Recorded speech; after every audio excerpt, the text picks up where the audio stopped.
Après une semaine d'activités sportives, je veux dire, nous nous retrouvons pour parler de celles qui ont marqué l'actualité. Bonsoir à tous et merci de rester fidèles à BKFM, la radio qui émet jusqu'au bout du monde. Aujourd'hui, à ce numéro de Time Sport, nous parlerons de la Ligue des Champions, le PSG face au Bayern Munich. Le PSG avait les armes pour faire mieux, les réponses avec M. Nyoleba, Abdou Koulibaly, et bien sûr, un invité que je t'ai le nom pour le moment parce que c'est une personne très cruciale. On va en Égypte pour la CAN U20, encore un nouveau sac du Sénégal. Il domine pleinement le football africain. On va parler de leur force avec, bien sûr, mes spécialistes ici au plateau. La semaine dernière a été marquée par la journée internationale des droits de la femme. L'Atlético d'Abidjan, a célébré de la plus belle des manières, il veut dire, cette journée. Pour cette émission, nous parlerons bien sûr de ces thèmes détaillés avec bien sûr Abdou Koulibaly que j'ai annoncé au départ. Bonsoir Abdou, comment tu vas? Bonsoir. Ça va, Dieu fait grâce. Dieu fait grâce? Oui. Un Parisien d'ailleurs. Ah, bien évidemment. Bon, je suis promis ici. Promis ici. Oui. Bon, on aura des arguments. Monsieur Nyoleba, bien installé? Très bien installé, je suis très en forme, comme un Bavarois qui venait battre le PSG et éliminer le PSG pour la Champions League. Un Bavarois d'ailleurs, tout rouge. Tout rouge. Diable rouge? Pas diable rouge, oui, mais le sang rouge. Le sang rouge. Celui d'un vrai Bavarois. Félicitations à vous d'ailleurs. Merci beaucoup. J'ai aussi sur le plateau de BKFM Monsieur Honoré Assier Kwasi. Il est le vice-président de l'Union des centres de formation de BK. Il est par ailleurs le président fondateur du centre de formation Assier de Confréville Boaké, CFA, GB. Monsieur Assier, bonsoir. Bonsoir à vous. Comment vous allez? Très bien. Déjà, ça vous dit quoi d'être avec nous aujourd'hui? C'est une joie oui. De venir passer un moment à cette radio. Oui. Et je pense que c'est quelque chose de formidable qui va aider également les centres de formation et la ville de Boaké. Okay. Nous pensons nous mettre au service de cette radio pour mieux avancer dans tout ce que nous allons entreprendre. Merci. Alors, M. Nyoleba, déjà, comment vous avez débuté la journée? La journée s'est bien passée. Oui. Surtout que quand je pense que je vais rencontrer mon confrère Abdoul que j'ai battu aller-retour en Champions League. Okay. Bon, si c'est pas la joie, je crois que c'est pas... Comment qualifier cela? Comment qualifier cela? On démarre cette émission avec, on va dire, l'une des actualités qui ont marqué la semaine dernière. Il s'agit du 8 mars, jour célébré par les femmes du monde entier. La journée de la femme est célébrée par l'Atlético d'Abidjan, un club féminin de la première division de Côte d'Ivoire. Le 9 mars 2023, au lendemain de la journée internationale des droits de la femme, le président de l'Atlético d'Abidjan, M. Abdoul Feter, représenté par son épouse en séjour, a décidé d'honorer les femmes de son club. Il a organisé une sortie pour ses joueuses, secrétaires et quelques membres de son staff dans un restaurant en zone 4. Un séjour bien spécial, je veux dire. Les bouches ont remué, les gorges ont souri, les ventres ont été sollicités pour accueillir le plat de frites, poulet et hamburger. Nous notons efficacement que l'Atlético d'Abidjan est actuellement en tête du championnat. Alors, monsieur Assier, à vous, ces jeunes sorties font quand même du bien à nos équipes. Oui, je pense que c'est quelque chose de formidable, de très bien pour amener toutes ces personnes à se rencontrer, à échanger. Okay. Et je pense que c'est quelque chose de formidable qui peut aider, motiver ces filles qui jouent ensemble, de voir qu'un jour nommé leur temps, okay. Leur temps pour pouvoir s'amuser un peu avec tout le stress qu'elles ont. Et à partir de ce moment, ils vont revenir sur le terrain avec de belles idées et ils pourront, comme tu l'as dit tout à l'heure, ils sont en tête de leur championnat. Okay. Et cela va leur permettre de pouvoir aller de l'avant parce qu'ils ont vu un peu ce que le président a fait pour eux. Ils ont vu un peu ce que le président a fait pour eux. Monsieur Nyoleba, comment vous trouvez cette initiative? Non, c'est une très bonne initiative. Normalement, tous les présidents du club de FSA, voilà, parfois... Même pas forcément attendre le 8 mars, okay. Voilà, choisir une journée comme ça pour faire. Et c'est ce qu'on fait chez nous au Bayern. On okay. fait ça généralement. On fait ça souvent. Chez vous, au Bayern, c'est eux qui l'a. Voilà, on fait ça souvent, c'est très important. Aboulou? Ouais, c'est bien pour le vivre ensemble, la cohésion entre joueuses. Donc je pense que c'est de bon augure étant donné qu'ils sont premiers au classement.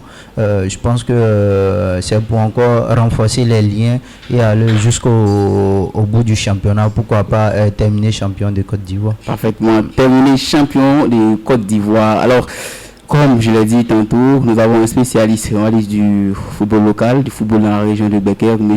Assier qui est avec nous. Il va éclairer notre antenne, parlant un peu du football dans la région de Becker. On voit qu'avec un maigre moyen, vous réussissez quand même à organiser des compétitions pour mettre vos jeunes en jambe pour espérer atteindre un bon niveau. Alors déjà, présentez-nous brièvement l'union des centres de formation de Becker.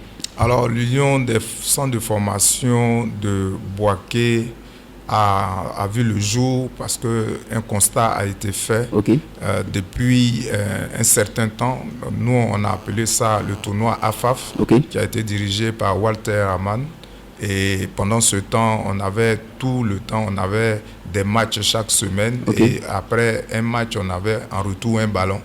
Mais comme vous le savez, les Africains n'aiment pas les bonnes choses. Et on a dû faire mains et pieds pour que Walter puisse quitter la Côte d'Ivoire.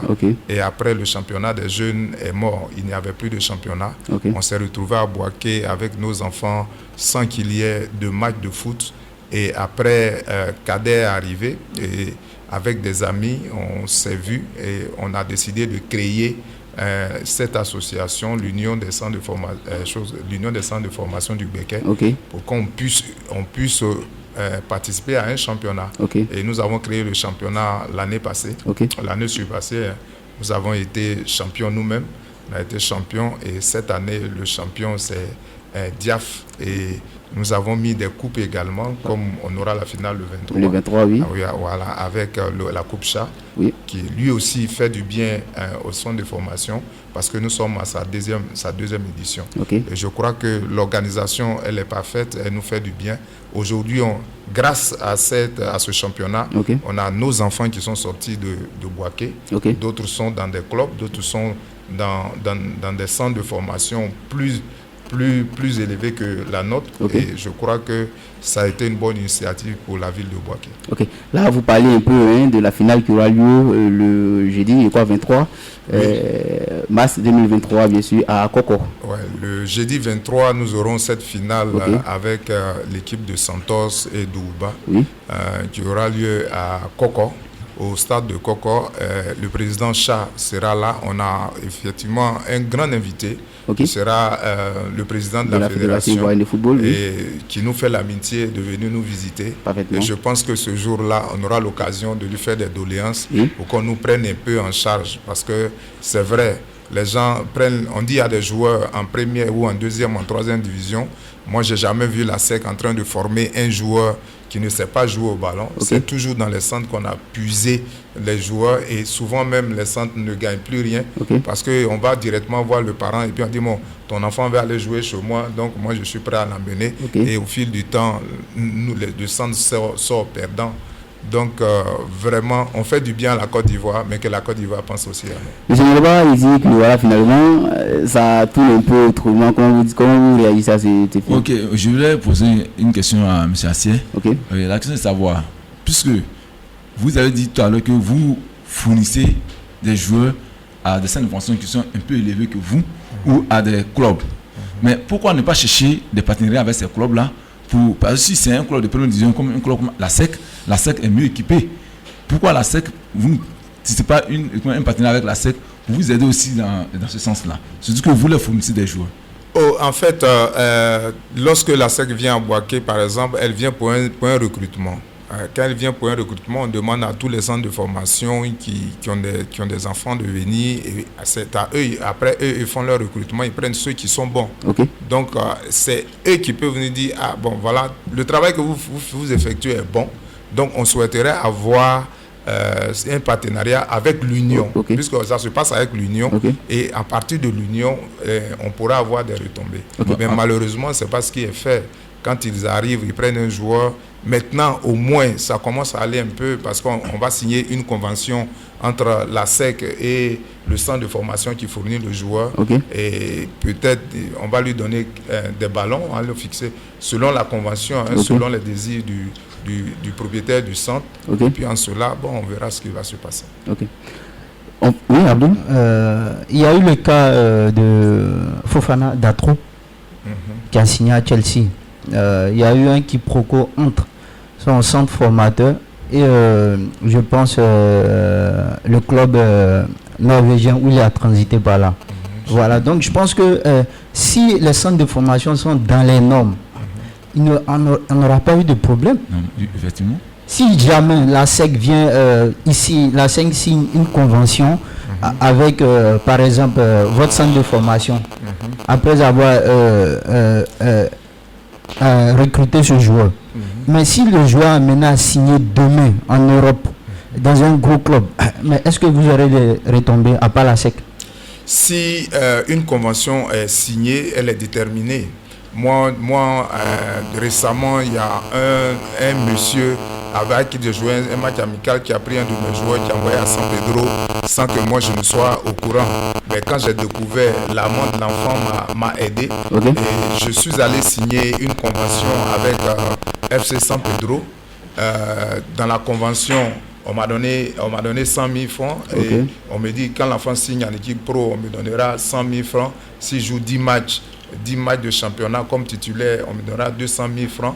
Et je leur ai demandé, ils m'ont donné 7% si le joueur est vendu. Donc je pense que pour le moment, c'est quelque chose de positif. Petit à petit, on essaie de sortir de là et de l'informel pour aller de l'avant. Parce que le mal, c'est que avant, nous avons des licences fédérales. Quand Walter était là, on avait des licences fédérales. Ça pouvait nous protéger. Quand on prenait un joueur, on savait que l'enfant venait d'un centre de formation. Voilà, à partir de cet instant-là, ça pouvait nous aider. Mais depuis que Walter est parti, on ne fait plus de licence fédérale pour les centres de formation, vous comprenez que dès qu'un de tes joueurs est sorti, il va porter le nom du club. À partir du moment où il porte le nom du club, s'il n'y a pas eu de convention entre vous et le club acquéreur, c'est fini. On va reconnaître que le club. Autant de Walter Raman, c'était le tournoi Varis. Voilà. Donc il y avait une traçabilité. Voilà. Non. Oui. La question encore.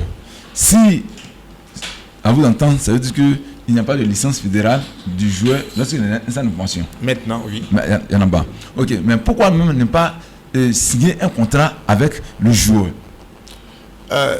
Vous savez, ce sont des choses qui se font. En fait, quand un enfant vient dans votre centre, vous faites l'effort de récupérer ses papiers. Et quand vous avez les documents de l'enfant, et à partir du moment où l'enfant joue, arrive à un certain niveau, comme vous n'êtes pas couvert, vous n'avez pas de licence. Et quand on vient faire des recrutements, que l'enfant va sans vous, et à partir de cet instant-là, le club acquéreur a déjà pris l'enfant et il va avec l'enfant. Le temps où vous allez vous rendre compte, déjà l'enfant a signé. Ou même les parents qui au départ ne cherchaient pas à aider les enfants, à partir de cet instant, ils savent que l'enfant, il y a quelqu'un qui le veut. Alors c'est les parents même qui font pression sur vous. Ce n'est pas vous qui avez fait mon enfant, c'est moi qui ai fait mon enfant. Il m'appartient, je fais de mon enfant ce qu'il veut. Voilà, voici un peu les problèmes. Voici les raisons pourquoi Kader nous a demandé d'avoir un huissier avec nous, d'avoir un avocat avec nous. Comme ça, une fois l'enfant est entré, qu'il a signé, que le parent a signé, demain, on peut poser problème. On parle de M. Kader, M. Fofana Abdou Kader, il est au téléphone. Alors, M. Fofana Abdou Kader, il est le président de l'Union des centres de formation de Béquet, par ailleurs PDG, président fondateur de l'Académie Diaf et le Diaf Group. Monsieur, bonsoir. Bonsoir, M. Fofana. Oui, bonsoir, Ange. Oui, comment vous allez? Ça va très bien, grâce à Dieu. Ouais, je vais bien, tranquille. D'accord. On parle à présent des centres de formation de Boaké. D'accord. Voilà, et on veut savoir déjà, qu'est-ce qui a suscité déjà la mise en place des centres de formation de Boaké, rapidement? Bon, il faut dire déjà que l'association existait auparavant. avec certains de nos aînés tels que Maurice Lézin qui avait actuellement du nom de Assel Nouré, avec un autre doyen du nom de Philippe Assi et un autre du nom de Abel Kofi et Mel Chao. Et après l'existence de cette association, certains ont été appelés à d'autres fonctions. Donc l'association est restée comme ça. Elle n'avait plus fini. Donc maintenant, nous, comme on le dit dans la nouvelle génération, nous sommes réunis. Au départ, j'étais avec mon frère Kiali. On a eu cette idée-là de pouvoir réveiller quand même la région de Beké avec les centres de formation. Et ensemble, nous sommes allés vers les centres de formation. Nous avons exposé le projet. Et sans hésiter, ils ont adhéré au projet et nous nous sommes réunis plusieurs fois. Et nous sommes partis d'abord en comité ad hoc sous la supervision de la Ligue régionale de football de Beké. Et nous sommes allés aux élections et grâce à Dieu, j'ai compté et ensuite nous avons créé les bureaux et on a fait ça très aussitôt. Déjà, ça a pris un peu de temps. Bon, avec vous avez peut-être tout fait pour arriver à ce que vous avez désiré au départ. Mais on veut savoir quelles sont les réalisations des centres de formation, des centres de formation de Beké après sa création. Bon, il faut dire que la première, nous avons réveillé le championnat des centres de formation de la région de Beké. Qu'on a dénommé la Ligue 1. Avec au départ, il y avait 20 centres de formation. Qui ont participé à la Ligue 1, qui avaient des documents reconnus. De centres qui ont constitué déjà la Ligue 1. Et ensuite, on a organisé notre tournoi, le tournoi de la ville de Beké. Et après ça, on a mis d'abord une commission technique en place qui est constituée de différents coachs.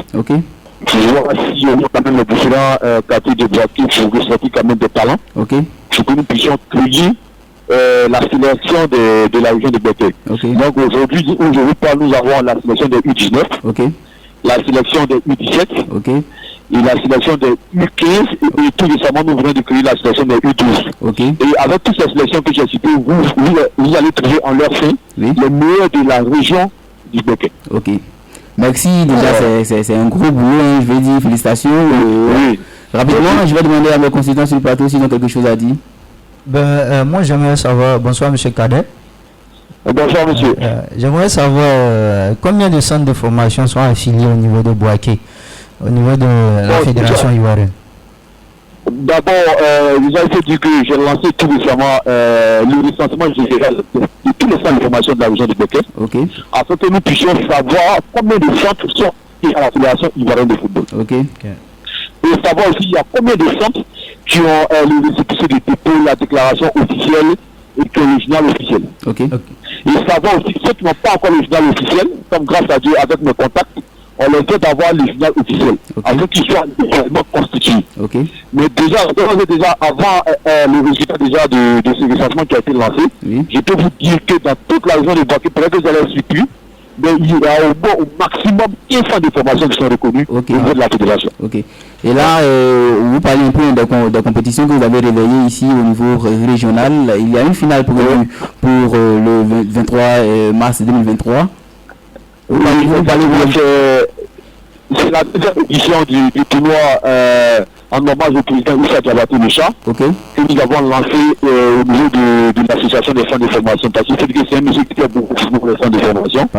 Donc voilà, en guise de reconnaissance, nous allons lancer un tournoi à son honneur. Donc ça sera la deuxième édition, la finale de la deuxième édition, qui est prévue pour le jeudi 23 à Boaké.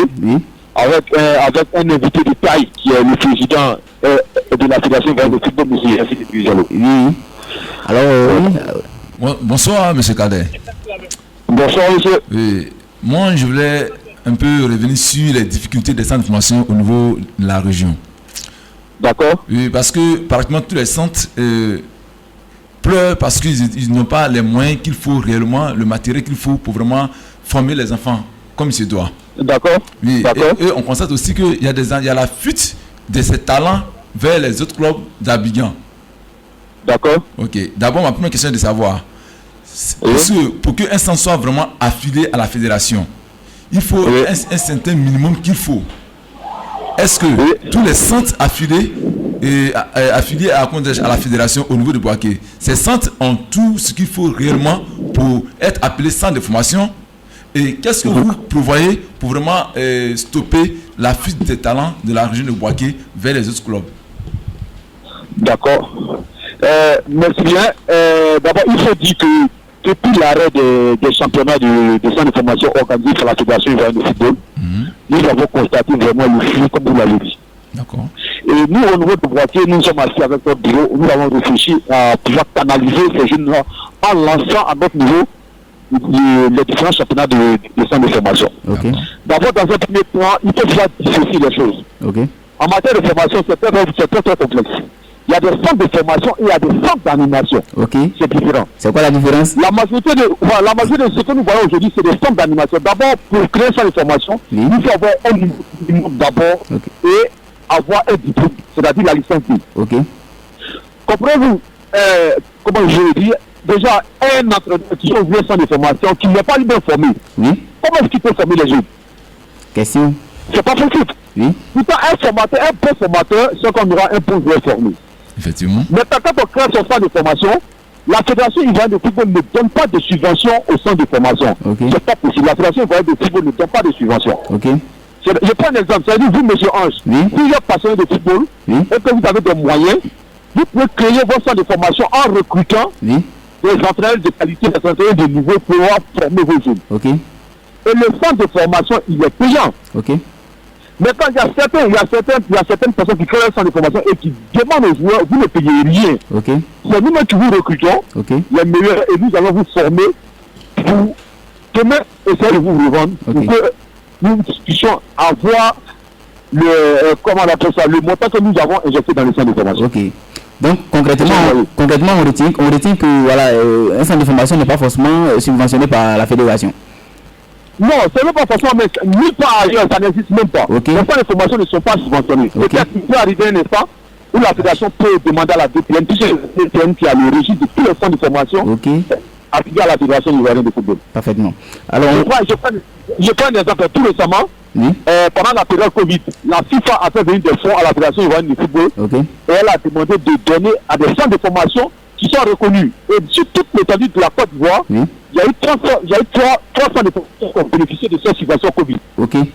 Il y a eu la SEC, le FC San Pedro et un centre de formation de Yamsouro qu'on appelle Académie Club de Lubagro. Voici les trois centres de formation qui ont été reconnus à la FIFA qui a bénéficié de cette subvention Covid.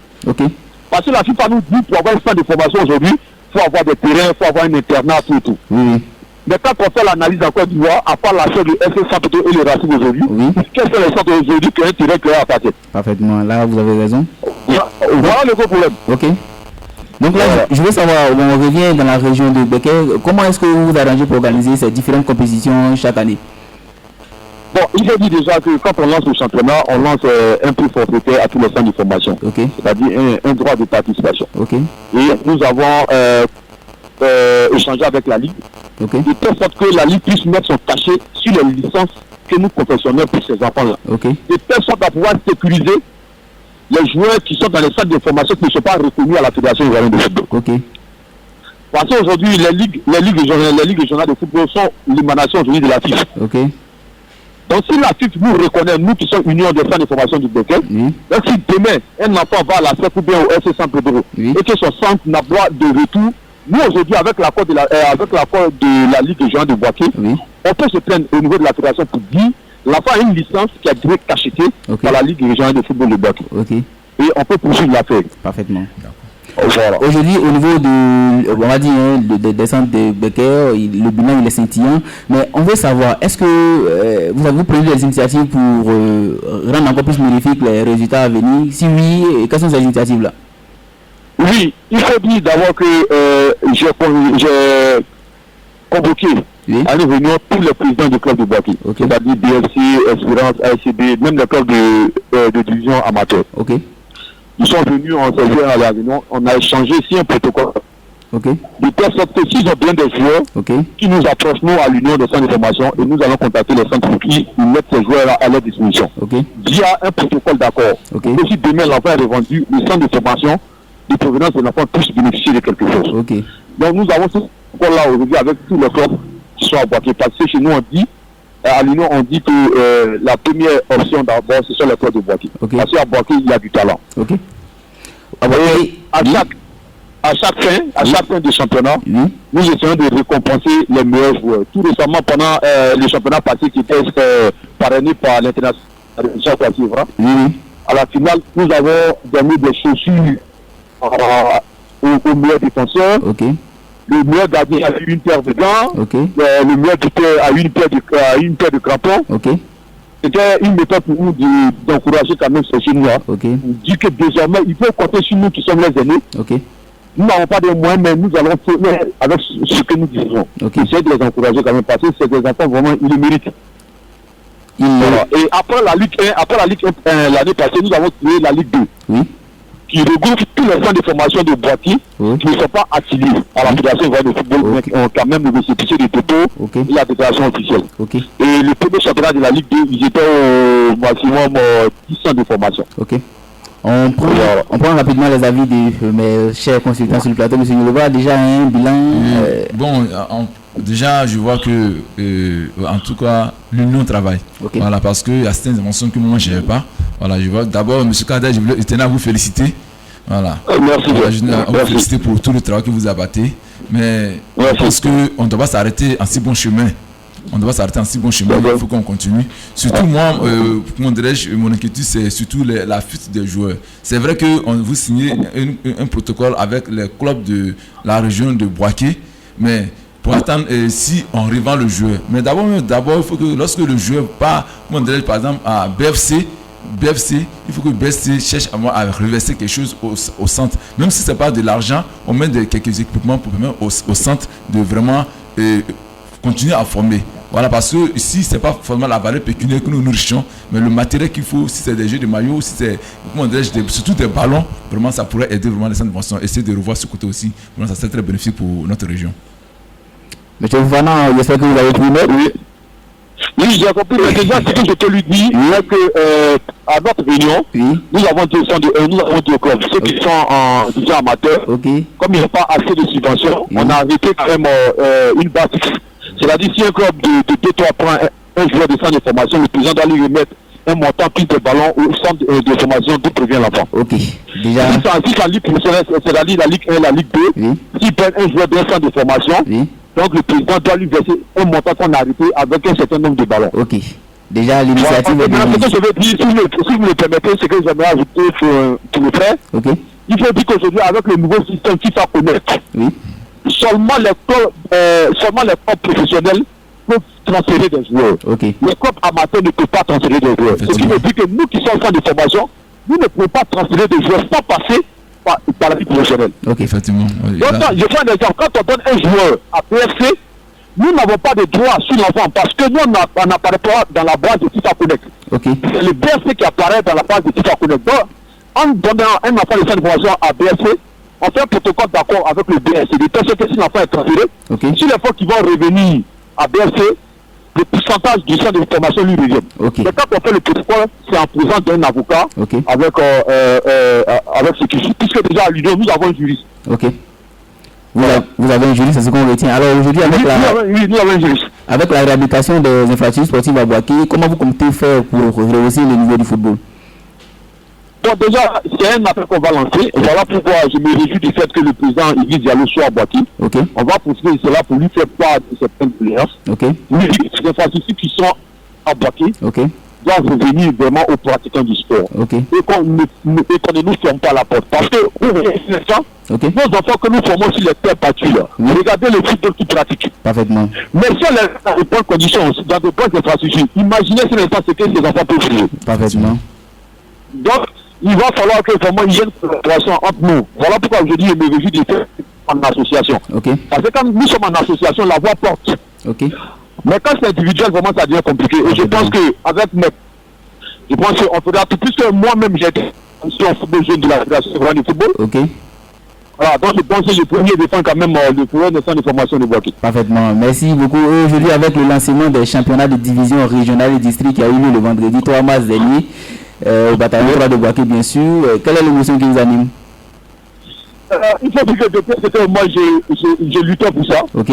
Parce que le football de masse, c'est les stades de formation, le championnat amateur. Parce que les clubs du championnat, c'est un touché là. Donc, il ne fallait pas laisser ce football-là mourir. Ok. Ça a pris du temps, il y avait certaines difficultés, mais aujourd'hui, avec l'arrivée du nouveau président et de son commerce, tous les championnats sont relancés. Et actuellement, je vous dis au dîner, je suis même au stade comme ça en train de voir certaines compétitions qui se déroulent actuellement. Je vous dis vraiment, il y a du beau monde. Ok. Il y a du beau monde. Et c'est ce que nous demandons. Qui y a du football à Dilo, qui y a du football à Korogo, qui y a du football à Bundiali, qui y a du football aussi, tout prétendu de toute façon. Parfaitement. Parce que nous avons des talents vraiment arrivant. À l'intérieur du pays, il y a du talent.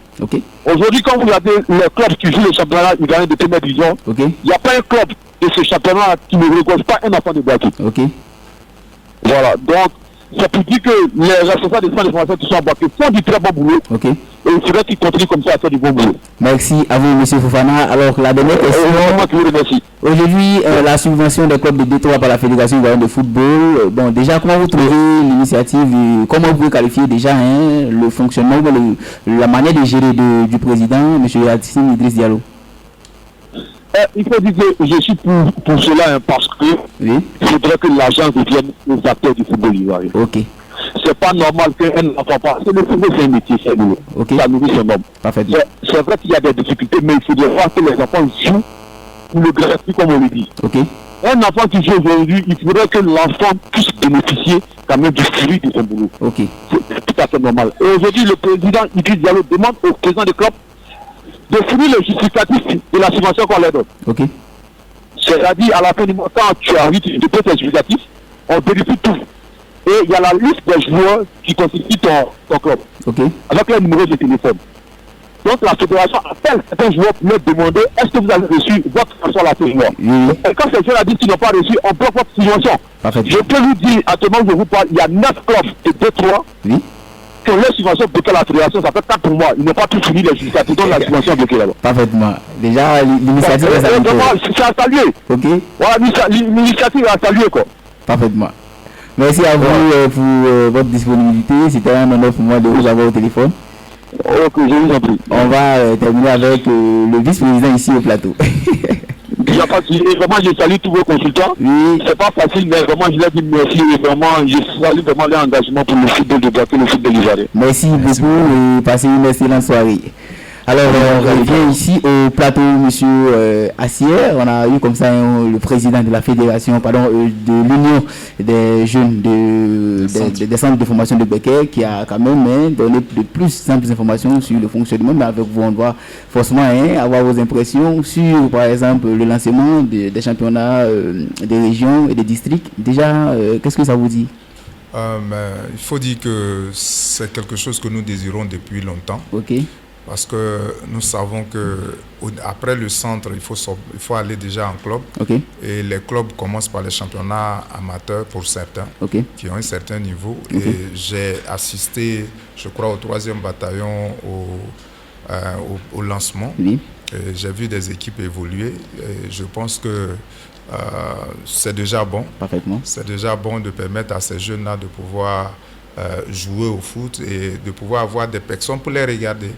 Parce que je vous avoue que de la division d'honneur ou du district, on peut se retrouver en première division ou on peut se retrouver en Europe.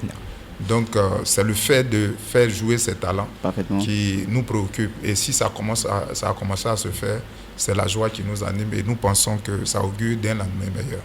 Alors, rapidement, un tour d'étape pour clore cette série d'informations sur le football local. Monsieur Nyoleba, comment vous trouvez déjà la manière de gérer M. Yassine Idriss Diallo? Comme je l'ai dit, M. Yassine, il peut avoir ses défauts. Il peut avoir ses défauts, mais jusque-là, je pense que pour le moment, ça va. Peut-être le seul bémol qu'on a actuellement, c'est l'absence des supporters au stade. Voilà, c'est cette politique-là qu'on doit chercher vraiment. Sinon, au niveau déjà de la gestion, déjà, vous avez vu que tous ceux qui sont passés, sont passés ici, ils ont dit qu'il n'y a pas vraiment, il y a certaines activités qui étaient arrêtées. Et on vient de lancer au niveau régional. Voici le 23, lui-même sera ici pour la finale. Et je crois avec les doléances qui seront présentées, je connais M. Idriss Diallo qui est vraiment un homme qui a un bon cœur et qui milite pour le football parce que depuis longtemps il est dans le football. Je crois qu'il va vraiment se revoir pour que le football... Il est fortement impliqué d'ailleurs. Monsieur Abdoul. Je pense que il a déjà tout dit, mais il faut signaler que pour avoir du public au stade, il faut une attraction, il faut du beau jeu. Mais malheureusement, pas de beau jeu. lorsque vous observez les matchs de Ligue 1, c'est déplorable. Il y a certains même qui ne sont pas fait un simple contrôle. Voilà, donc tout est à la base. Comme M. Kadel a dit, il travaille à la base. On pense que, on souhaite que ça porte fruit à la longue. Je pense qu'il faut, M. Idriss, fait du bon travail. On ne va pas le juger là maintenant, ça fait 8 mois qu'il est là, mais il a un bon chemin. Voilà, donc je pense qu'à la fin de son premier mandat, là on pourra faire le décompte. Ça c'est bon, on va dire, ces bilans sont un peu ceinturants, mais quelque part on peut dire qu'il y a quelque chose qui reste quand même, la CAN. Oui, avec Jean Légaté. Non, la CAN, forcément c'est un objectif, parce que on attend sur la CAN, puisque on l'attend surtout, puisque c'est lui il a choisi Jean-Luc Gasset. Et dans sa campagne pour les élections, il a dit il va choisir un coach qui va former une équipe commando.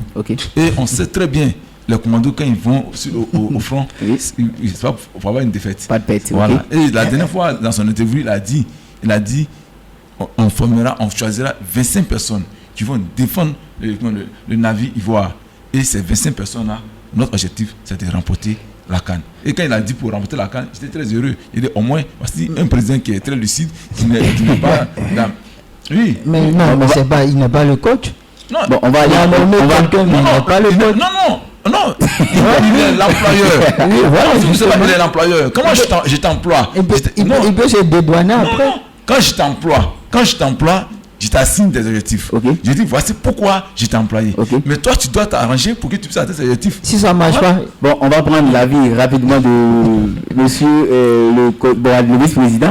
Je voudrais dire qu'on laisse le coach travailler.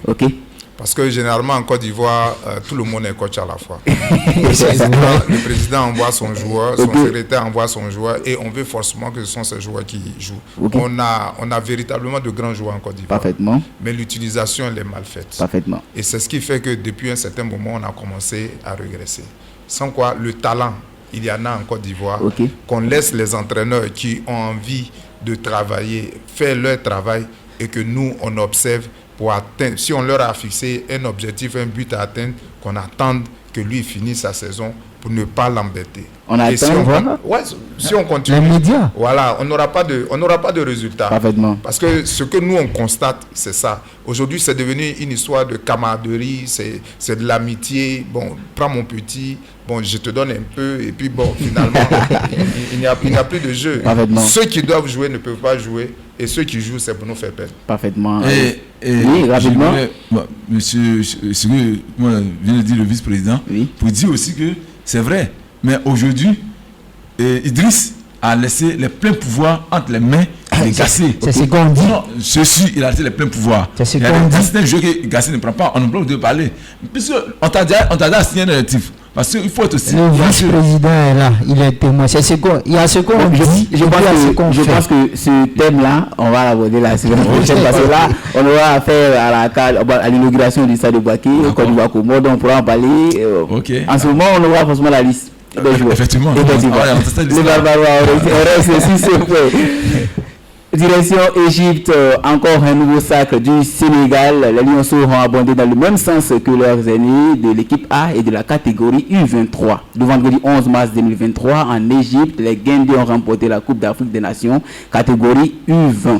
Suite à un parcours sans faute et sans encaisser le moindre but, le Sénégal a non seulement remporté la coupe, mais aussi les trophées individuels. Par exemple, le meilleur buteur est sénégalais. Il s'agit de Pape Diop avec 5 buts en 6 matchs. Le meilleur joueur est bien Lamine Camara. Le meilleur gardien est bien sénégalais Landing Badji avec 6 clean sheets en 6 sorties. La meilleure défense sénégalaise, la meilleure attaque sénégalaise. Déjà, ils ont tout raflé. Honnêtement. Mais c'est évident, je l'avais dit ça ici. Voilà, ils sont bien partis pour un énième trophée. Là, on voit en 2 ans, ils ont remporté 5 trophées. Et en 1 an, 4 trophées. Vous voyez, c'est la base. Ils ont préparé ça depuis une dizaine d'années. Le pays est stable. Quand il y a la stabilité, les investisseurs viennent. Vous voyez Lyon avec Daké Sacré-Cœur. Vous voyez les Grenats avec l'équipe où Sadio Mané a été formé.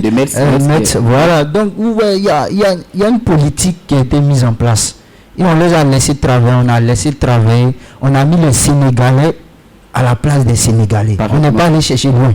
On a formé des formateurs. Comme Kadel a si bien signifié, on a fait confiance aux hommes qui sont sur le terrain, à nos compatriotes. Et c'est ce que ça a donné. Voilà, il faut faire confiance aux hommes qui sont là, aux Africains. Aucun coach n'est venu d'ailleurs. Ce sont les Sénégalais qui ont fait gagner le Sénégal. Parfaitement. Monsieur le vice-président, le Sénégal domine largement, pleinement le football africain. Déjà, qu'est-ce qui fait la force, rapidement? D'abord, félicitations aux Sénégalais. Ok. Et dire que c'est un travail.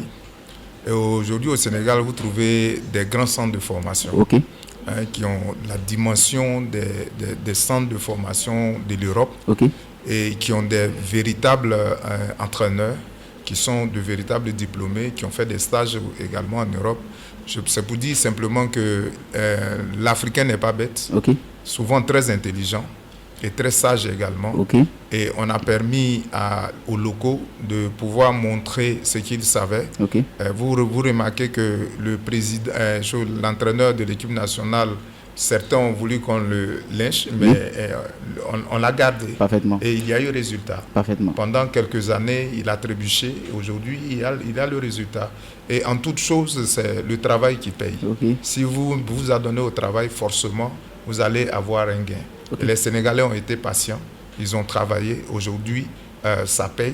Et je pense que l'équipe A a gagné, les U20 ont gagné, tout ce qui suit ont gagné. Parfaitement. Donc, ils ont déjà un objectif. Tout le monde se dit, nous pouvons gagner. Nous sommes les plus forts. Et si on déclare qu'on est plus fort, forcément, on va gagner.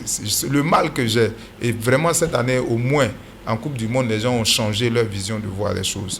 Parce que moi, je ne suis pas d'accord. Quand on est des internationaux qui jouent, qui font banqueter même des Brésiliens, et puis quand il s'agit de notre équipe nationale qui va jouer contre eux, on va nous dire que même si on a fait 0-0, c'est bon, hein, c'est le Brésil.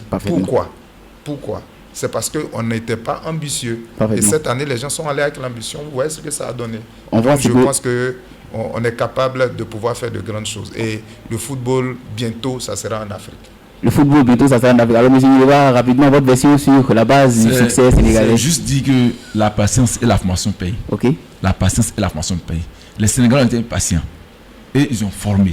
Aujourd'hui, je crois que les années à venir, on doit toujours compter avec le Sénégal. Parce que voir une équipe qui remporte un trophée, 6 matchs, 6 victoires, 14 buts marqués, 0 but encaissé. Je crois que c'est la première fois. Parfaitement. C'est la première fois. Et ils ont même battu l'Égypte sur un terrain 4-0. 4-0. Je crois que la Tunisie 3-0 également. Voilà. L'ouverture de la compétition ici, j'avais dit, le Sénégal était bien battu pour remporter. Tout ce qu'il a dit, c'est félicitations. Et dit, en même temps, par ricochet, dit aux formateurs ivoiriens que la patience et la formation payent. Nous aussi, nous devons toucher un peu les Sénégalais pour que aussi, dans 5 ans, 10 ans, sinon, on sera au sommet du football africain. La patience et la formation payent. C'est ce qu'on retient avec M. Nileva. Direction. Soyez patient. Les supporters doivent être patients aussi. Pourquoi dire la patience et la formation? Non, quand tu dis la patience, c'est la fédération. Non, la formation. Donc tu dois être patient avec Gassier. Non, pas Gassier. Nous allons arriver dans cette minute. Non, je comprends. Gassier, c'est pas monsieur. Gassier, c'est pas. C'est un an. Gassier. Aliou Cissé a fait combien d'ans? Il a fait 5 ans avant de remporter le trophée. Mais Gassier, pourquoi vous le signez un an? Non, mais Gassier, on n'oblige pas à signer un an. Non, vous l'avez. Non, c'est pas défaut, Gassier. Non, non. Vous voyez. Aliou Cissé. Non, c'est parce que vous avez vu. Non, mais je voulais savoir. Non, si Gassier ne signait pas et que d'autres entraîneurs ne venaient pas peut-être signer pour un an, la Côte d'Ivoire rester comme ça sans sélectionneur. Pourquoi sans un an? Comment il peut réaliser un an? En ce moment, on a changé la vision. On a changé la vision puisque un an, c'est impossible. Puisque ne dis pas c'est impossible. C'est possible. Ça peut être possible. Mais Belmadi, quand Belmadi est arrivé, il a fait combien d'années avant de remporter la CAN? Belmadi a fait. Il a fait un an. Il était d'abord joueur. Il connaît la maison. Gassé ne connaît pas. C'est sa première aventure en Afrique. Voilà pourquoi. Sa première aventure en tant que sélectionneur. Il est dans la retraite. Non, il a fait descendre. Comme je l'ai dit, d'accord. La question de Jean-Luc Gassé sera peut-être abordée le lundi pour aborder le plus. Soyez patient, 5 ans. Non, la patience dont je parle, c'est la patience au niveau de la formation. On revient à vous. On revient à vous. Direction Munich pour parler un peu du PSG, de la déception du PSG. Encore une grosse désillusion pour le Paris Saint-Germain. Christophe Galtier et ses hommes ont été freinés dans leur rang par le Bayern Munich en 8e de finale de la Ligue des Champions. Avec toutes ces superstars du football mondial recrutés par Luis Campos et ses hommes l'été dernier, ces dernières années, le PSG n'a connu que les mêmes émotions dans la soirée du 8 mars 2023. Question aujourd'hui, est-ce que le PSG avait les armes nécessaires pour réaliser ou non faire mieux? Abou? D'accord. Bon, je pense que on était optimiste. Ok. En tant que supporter du PSG, avec la victoire face à Marseille avant de rencontrer les Bavarois, ok. Voilà, il y avait beaucoup d'optimisme. Mais je pense que on s'est rendu à l'évidence une fois sur le terrain. Okay. Comment un coach peut mettre Vitinha et Verratti au milieu. Okay.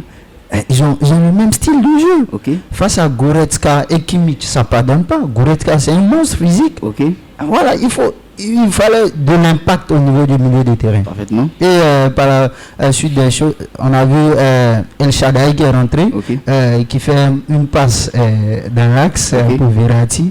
Tout le monde connaît Verratti, qui aime jouer avec le ballon. Et par la suite, le premier but.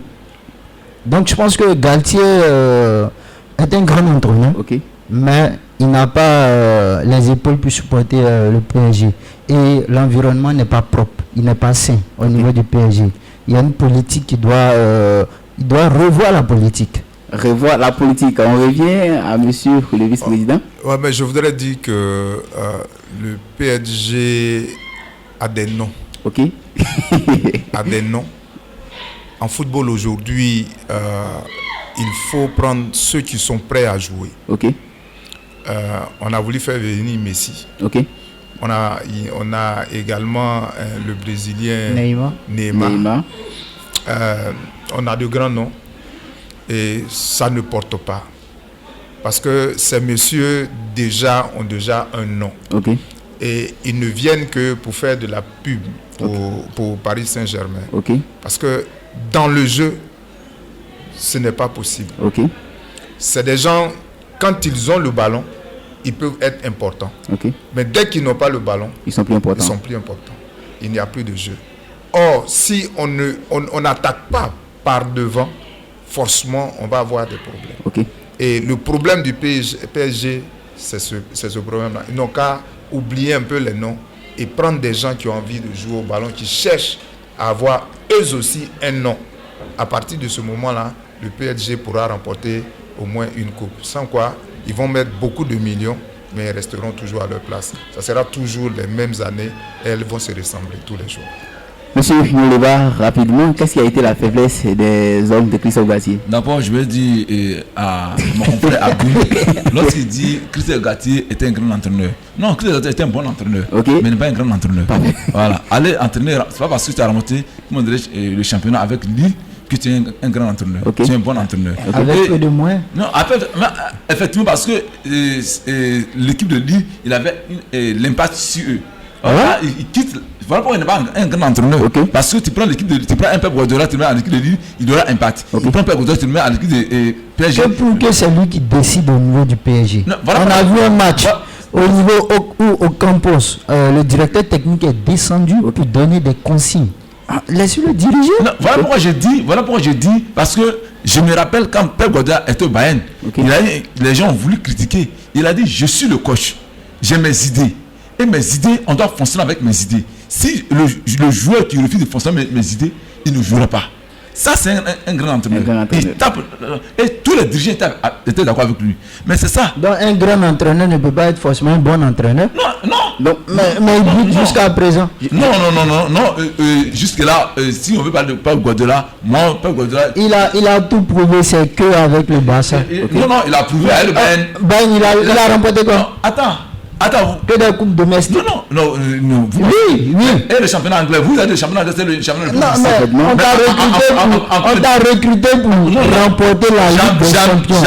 Jamais dans le contrat de Pep Guardiola n'a été dit que Pep Guardiola était remporté. C'est dans le contrat. Mais en réalité, c'est ça. Mais il est venu, Pellegrini a remporté.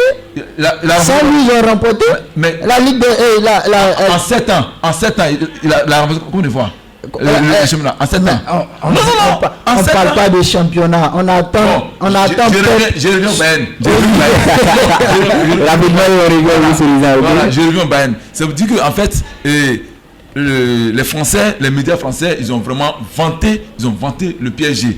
Ils ont vanté le PSG. Et ils ont vanté surtout, on a eu l'impression que le PSG était basé sur un seul joueur, Kylian Mbappé. Et quand Nasri se met sur le plateau de Canal+, et il dit que Mbappé, à lui seul, il a failli remporter la Coupe du Monde face à l'Argentine. Ce n'est pas la défense du Bayern qui va l'effrayer, mais je crois que c'est un peu arrogant de sa part. Donc, en gagnant Marseille, ils ont gagné Marseille. Bayern n'est pas Metz, Bayern n'est pas Ajaccio, Bayern n'est pas Marseille. Donc, il fallait vraiment, et comme le doyen l'a dit, le PSG c'est des individus, mais ils n'ont pas d'équipe. Or, le Bayern, c'est une équipe. Parce que quand tu vois, qu'est-ce qui s'est passé? Les gens pensaient que c'est Mbappé qui était le plus dangereux. Non. On a juste bloqué Messi. Si Messi est bloqué, aucun Mbappé ne peut avoir la balle. La preuve, Mbappé il a tenté 6 dribbles, 0 réussi. Il a 6 duels, 0 gagné. Il n'a rien fait du tout. Parce que la liaison entre lui et Mbappé a été coupée. En 90 minutes, les deux ont échangé 5 balles. 5 balles. Mais c'est dangereux. PSG ne pouvait pas remporter ce match. On revient à monsieur. En fait, moi je voulais dire que Galtier n'est pas prêt pour le Paris Saint-Germain. Parce que il n'a pas de prise sur les joueurs. Et il voit déjà de grands noms. Et c'est difficile pour lui de leur donner des consignes qu'ils vont respecter. Et je pense que c'est ça qui a tué le PSG. Je pense que Galtier doit partir et chercher un entraîneur à la dimension du PSG. Galtier doit partir, oui, rapidement. Je veux dire qu'un homme comme Galtier comprend pour entraîner le PSG. Quelqu'un qui n'a jamais, dans sa carrière, il n'a jamais joué, même 8 de finale de Champions League. Jamais dans sa carrière, il n'a jamais fait ça. Parce que les gens, on se dit que... Et vous voulez prendre Gassé pour venir remporter la Coupe d'Afrique? Il n'a jamais... Je pense que... Le bac de cette placé là. On ne va pas clore cette émission. Alors, rapidement, Loïs Openda marque le triplé le plus rapide de l'histoire de la Ligue 1. Après avoir marqué un triplé en 35 minutes face à Toulouse, lors de la 13e journée, Loïs Openda vient d'effacer un vieux record de 18 ans sur la pelouse du stade, sur la pelouse de Clermont. Les Lensois sont baladés en première période face à Clermont grâce à notamment un triplé du Belge. Après la mi-temps, une demi-heure, on va dire, il marque 3 buts en 4 minutes, 31 secondes, on va dire, c'est du jamais vu en première ligue. Félicitations à ce Loïs Openda Basketball African League BAL 2023 Abidjan Basket Club idéalement lancé. Le samedi 11 mars 2023, l'équipe d'Abidjan Basketball Club ABC a battu l'AS Douane du Sénégal sur le score de 76 à 70 au cours de la première journée de la Ligue, de la Basketball African League BAL qui se déroule au Dakar actuellement. Les éléphants basketteurs inspirent confiance en ce début de compétition. Instant combat, Tony Yoka s'incline à la décision partagée face à Carlos Takam. Tony Yoka était de retour sur le ring, le samedi 11 mars 2023, le médaillé olympique ne bat pas Carlos Takam. En effet, bien que ce combat soit allé jusqu'au 10e round, c'est à la décision partagée que Takam l'emporte. 2 juges donnent à Carlos Takam vainqueur par 96-94. Un juge donne à Tony Yoka 96-94 score final.